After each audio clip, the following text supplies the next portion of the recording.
करो अमान फंड इंशाल्लाह ये करने को जारी रखने का जरिया बनेगा। आगे बढ़िए, इरादा करते जाइए, अल्लाह की किबरियाई को भी बंद कीजिए। नारे तकबीर,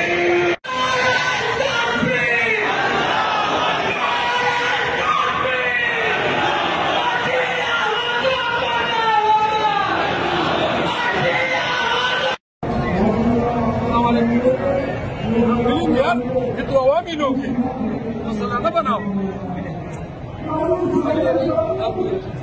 सब मुज़ाकरात के लिए आए हैं, कुछ पेशकश करने आए हैं जलसे के लिए शुरा से?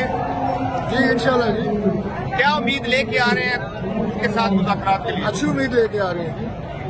इनके मुतालबात मानेंगे या क्या करेंगे आप? देखिए आज तो अभी हम उनसे मिलने आए हैं, उसके बाद जब खुल के बात होगी वो जमात बताएंगे। इस्लामी के कारकुन जो गिरफ्तार हैं उनका क्या बना? बेहतर होगा इंशाल्लाह। राणा साहब आप बताएं, बड़ी उम्मीद के साथ आए हैं, लग रहा है कि हमारे भाई हैं, सियासी जमात है, पुरअमन एहतजाज इनका हक है और इनसे बात करने आए हैं। मिलजुल के इस मुल्क के मसाइल को हल करना है। हुकूमत एक नीति से लगी हुई है महंगाई के खात्मे के लिए, बेरोजगारी के खात्मे के लिए, और 2018 में ये हालात नहीं थे जो हमें 2022 में मिले।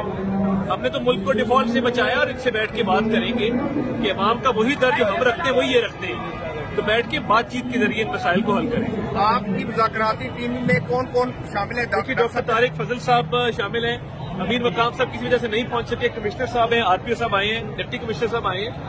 तो बैठ के देखिए सियासत में और जमहूरियत में तमाम मसाइल का हल बातचीत होता है, तो बातचीत के जरिए मसाइल को हल करेंगे। जैसा कल मैंने अर्ज किया था कि कमेटी प्राइम साहब ने तश्कील दी है, सीनियर लोग मौजूद हैं, डॉक्टर तारिक फजल साहब ये तजर्बा रखते हैं और इनका एक किरदार है इस्लामाबाद पिंडी के हवाले से, तो हम इंशाल्लाह ताला जमात इस्लामी मजमूई सारी सूरत हाल में पुरअमन रही है, इस हवाले से क्या कहेंगे? देखिए जमात इस्लामी की एक बात की तारीफ करनी होगी कि इनका नज़्म ज़ब्त और नज़्म ज़ब्त के हवाले से जो इनके मामलात हैं बिल्कुल डिसिप्लिन का मुजाहरा हमेशा पुरअमन रहती है।